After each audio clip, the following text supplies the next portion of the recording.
Her laughter had once been my sanctuary, a melody I could always summon to brighten the darkest moments. It lingered in my mind, a vivid memory of a time when its lightness could make my heart race with joy. Back then, it was musical and warm, like the breeze of a summer afternoon. But that evening, as she walked through the front door, returning from yet another business trip, her laughter no longer brought me comfort. This new version of it was sharp, hollow, careless, like she had left the best parts of herself in a place I could no longer reach. "Hello, darling," Emma greeted softly, her tone almost devoid of its usual warmth. There was a detachment in her voice, a coldness that stung like frost on bare skin. She kicked off her heels, the sound echoing in the stillness of the house, and tossed her purse onto the chair near the door without a second thought. Her voice hung in the air, but it no longer wrapped around me like it used to. Then she saw it. Her gaze landed on the dining room table, her steps faltering as her eyes fixed on the framed photograph I had placed there, deliberately in her line of sight. In an instant, her expression shifted. The color drained from her face, her smile vanished, and her body went rigid. She stood frozen, staring at the image like it held the power to unravel her. It was a picture from our wedding day. Emma had been breathtaking in her delicate lace dress, her radiant smile lighting up the moment. I stood beside her in my navy suit, looking like the luckiest man alive. Together, we had been the embodiment of love, of hope, of everything marriage was supposed to be. But now, scrawled across the glass in bold, unforgiving red letters, were two words that stripped the illusion bare. I know. Her wide eyes darted between the photograph and me. I stood in the kitchen, leaning against the counter, my arms crossed, watching her with a calmness that belied the tempest roaring inside. "What is this?" she whispered, her voice trembling, barely able to push the words out. "Why don't you tell me, Emma?" I replied, my tone cold and unrelenting. My eyes never left hers, holding her in place as if daring her to lie again. She opened her mouth, but no words came.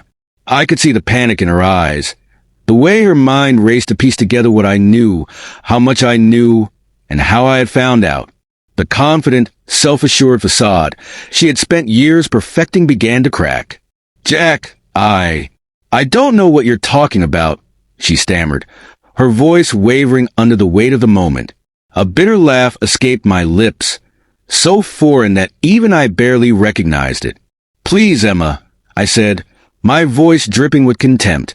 "Don't insult my intelligence. For months, I've been watching you lie to me.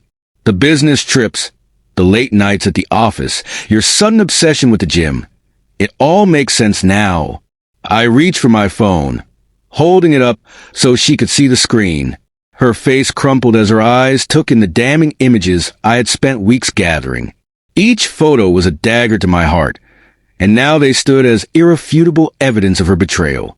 Emma and her business partner, Daniel, holding hands on a secluded beach, the two of them laughing together at a bar, kissing under the soft glow of a cabana. "Jack, I can explain," she began, her voice thick with desperation. She took a step toward me, her hands raised as if an embrace could erase the damage. I cut her off with a glare so sharp it stopped her in her tracks. "Explain?" I snapped, my voice hardening with every word. "Explain how you've been sneaking around with Daniel while I've been working late to pay for your yoga classes and spa trips. Explain how you've lied to my face over and over again. Tell me, Emma, are you sorry for what you've done, or are you just sorry you got caught?" Tears welled in her eyes, spilling over as she tried to speak. Her lips quivered, her entire body trembling under the weight of my words. "Jack, please," she begged, her voice breaking. "Let me explain. It's not what it looks like."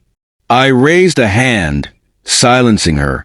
"Don't," I said, my voice firm, unyielding.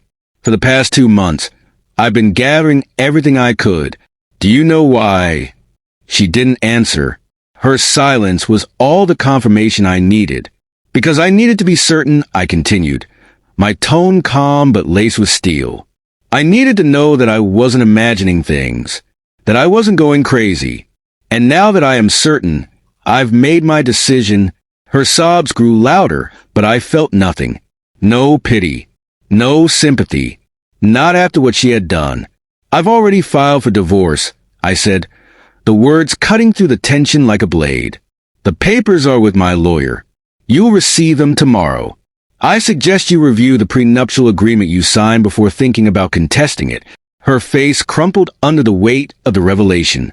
The woman who had once been my everything now stood before me as a stranger, her tears falling like raindrops in a storm I no longer cared to weather. The weight of my words settled over her, and I could see the truth beginning to take root. She understood what I meant. The agreement we had signed was airtight, a safeguard for my family's legacy.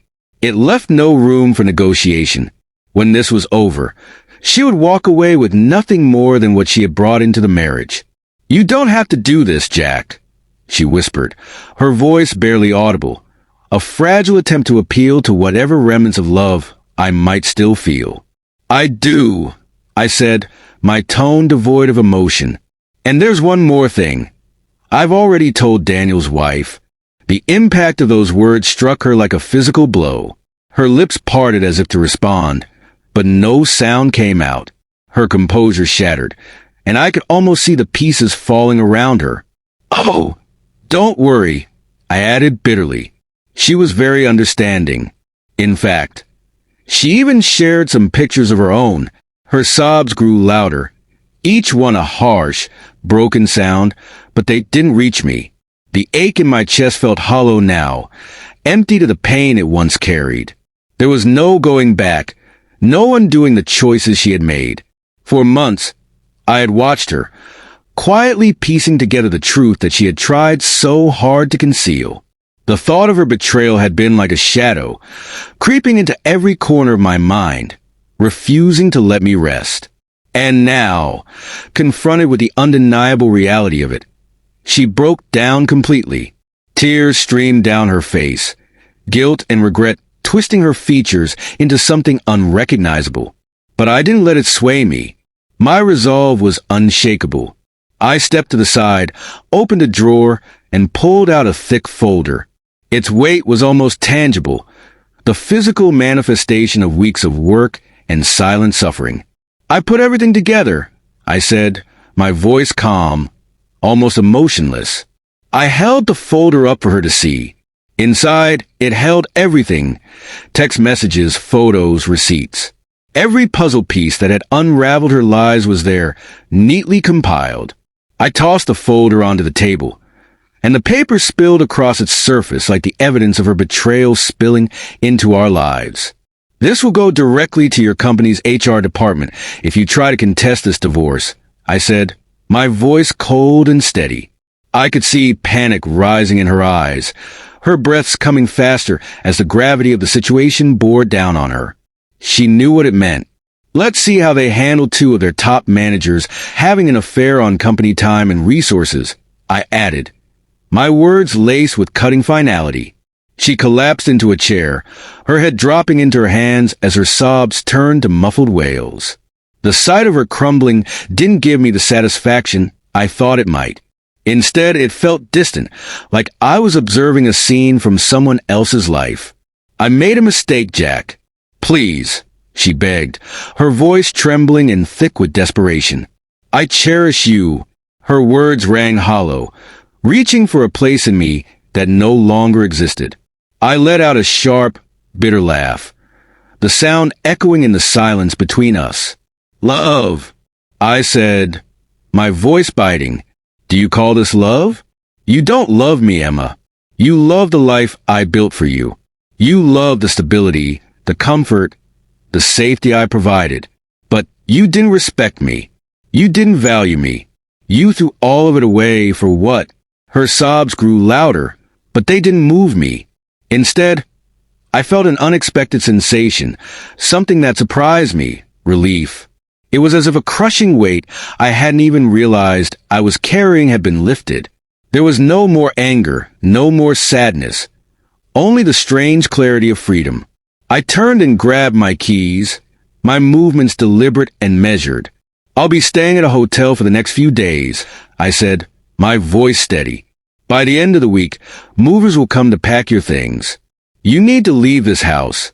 Her tear-streaked face lifted toward me, a mask of despair etched across it. Please, Jack, don't do this. We can fix this. We can go to counseling. We can work this out, she pleaded, clinging to a hope that I knew was futile. I shook my head slowly, the finality of my decision unshakable. This isn't something that can be fixed, Emma, I said, my tone firm but calm. This is over. I walked toward the door, my hand resting on the handle for a moment. Then I turned back to her one last time. Oh, and I canceled the credit card for that new purse you bought during your business trip, I said sharply. Have fun explaining that to your lover. Without waiting for a response, I walked out. Her cries echoed through the house, but I didn't stop. I didn't look back. I knew I couldn't let her pleas pull me back into a life I no longer wanted. As I drove away, the mix of emotions inside me felt almost surreal. There was anger, betrayal, and the raw sting of her deception. But underneath it all, there was something else, a profound sense of liberation. For years, I worked tirelessly to build a life for us, only to discover that she had never truly valued it. Now that life was gone, and in its place was a faint but unmistakable promise of something new. The next morning, as I sat in my hotel room, my phone buzzed with a message. It was from Daniel's wife. Thank you for telling me. I'm leaving him too. We deserve better. Her words struck a chord deep within me. She was right. We both deserve better. I stood by the window, watching the sun rise over the horizon.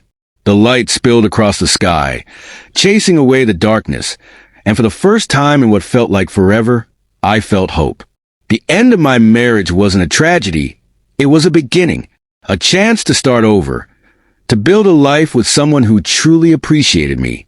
There was a world of possibilities waiting out there, and I was ready to embrace them.